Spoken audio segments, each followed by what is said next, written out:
Hi, I'm Jenny, and in this video, I'm going to let you in on everything you need to know about the latest Rolex releases and discontinued models, so let's get started. So we're not going to waste any time in this video, and we're going to start right away with the most important releases, what they are and how they are impacting the entire Rolex lineup. Active changes have been made to the Submariner, the Skydweller, the Datejust and the Oyster Perpetual line, so let's start with the Submariner first. So that change has been teased by Rolex a couple of days prior, and now it's finally here. The new Submariner line now features a redesigned, slightly larger 41mm instead of the 40mm case, with slightly slimmer lugs on a remodeled bracelet to fit the new case shape. They've also updated the movement, so the caliber 32-35 for the sub date and the caliber 32-30 for the sub no date. I think that change is the least surprising, as a movement update was long due anyways. But what's really interesting to see is that Rolex introduced two, well, I guess I can't really say new color combinations with the new case, the full steel black dial green bezel sub-date and the white gold black dial blue bezel sub-date. Those colors are not groundbreaking. I mean, we've had the Kermit before it was discontinued in 2010, but it sort of makes sense to bring it back because, insert the drum roll here, there is no other green Submariner anymore. Like many have speculated, they discontinued the Hulk, so the green dial, green bezel, full steel Submariner, and so we are left with the new Kermit, which I think it definitely needs a new name, and same with the black dial, blue bezel sub. Feel free to give me your best suggestions in the comments down below. Another very interesting choice was made regarding the Skydweller lineup. For a whopping price of around 36,000 euro, you can now get a Skydweller on a rubber strap, which makes the Skydweller the first watch on an Oyster Flex strap that is not included in Rolex's professional series. So basically the first non-sport model or like classic category Rolex watch that is now available on an Oyster Flex strap. The other Rolex icon, the Datejust, has also received some updates, though I would say they are more superficial. We have 4 new rollers, or that means Oyster still combined with white gold, joining the 31mm Datejust team. So first we got a very flashy purple sunburst with Roman numerals and a diamond set bezel, fancy. Then there's your standard white dial plus Roman numeral setup and a more laid back, dark gray kind of sunburst dial with a fluted bezel and my favorite of the 4, the glossy mint green dial with stick hour markers. Where it gets really interesting in terms of colors is the Oyster Perpetual. The new generation of OPs is adding a new model to the 41mm range, as well as new color combinations to the 36mm size, which I think is a great choice given that this is pretty much a one-size-fits-all watch to me. The new 41mm comes with a domed bezel and a truly stunning dial, I think. The dial itself has a very smooth silver sunray finishing with yellow gold hour markers and yellow gold hands filled with chromalite. It's a very subtle but nice contrast, and I cannot wait to see this one in person. Then there's also a new 41mm black dial OP with double stick hour markers at 3, 6 and 9 o'clock, which is a very basic configuration. So that one's pretty meh to me, to be honest. The new colors on the 36mm size are probably my favorite thing from this release. I can't stress enough how I absolutely love the solid color scheme that they have introduced. According to the website, all new colors have a lacquered finish, probably I think similar to what we can see on the Tudor Black Bay 36mm.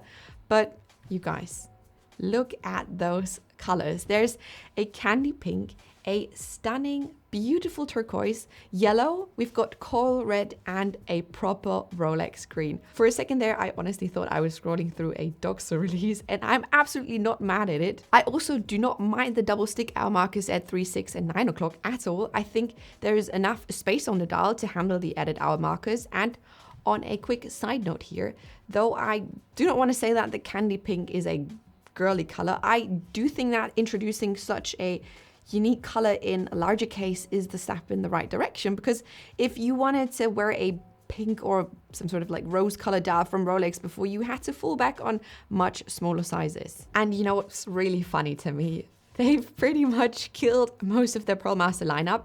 I am pretty sure that before today you were able to get at least some colored dial variations there, and all that's left now are fully iced out Pearl Masters in either the 34 or 39 millimeters. And that was basically it for Rolex in 2020. All in all, I have to say that I am a bit unsure about the changes to the Submariner. To me, it seems that the slight increase in diameter and the change to the lugs doesn't really do much, but I guess they had to find a way to further distinguish the Submariner from the GMT Master 2 line with the sizing and the case shape. I think the best part of the release are the new dial colors on the 36mm Oyster Perpetuals. Honestly, really have a hard time deciding which one I like best. I'd say it's either the turquoise or the candy pink. But let's talk about the questions that many probably have right now. What is the availability going to be like? Is there even the slightest chance to get your hands on one of the old models? And what is going to happen to the prices? And when are the new models going to be in stores? And what will they cost on the gray market? Well, let's put it that way.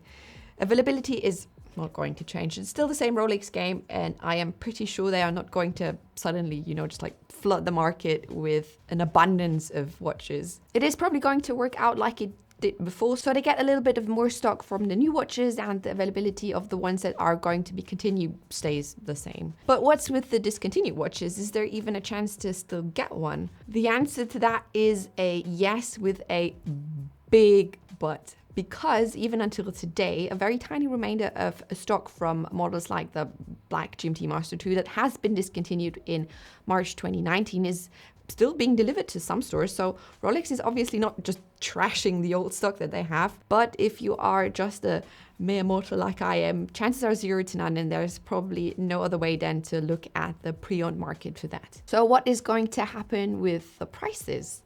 I know this is a very touchy topic, but it is what it is. Whenever a Rolex model is discontinued, prices for that watch just skyrocket in the gray market. I wouldn't be surprised to see the Hulk going for like 30,000 or so in the next couple of days. If that at the end is really the price people are actually going to pay for it is debatable, but there's definitely going to be an increase either way. But let's focus on the new models. When are they going to be available in store? Well, Tudor has tested the waters with their Black Bay 58 Navy release to see how the market reacts when a model is instantly available after it has been announced. And given its huge success, I think the new Rolex models are going to be available soon too. And I guess we could see them in store within the next, I'd say like 6 to 10 weeks or so, because I don't think they're going to miss out on the pre-Christmas business. That would just be stupid.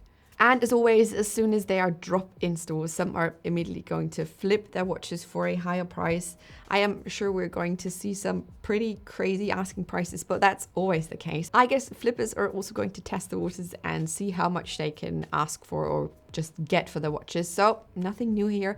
I mean, we saw it happening with the Batgirl, for example. At first, prices were ridiculously high, but the gray market quickly just corrected itself to a lower price.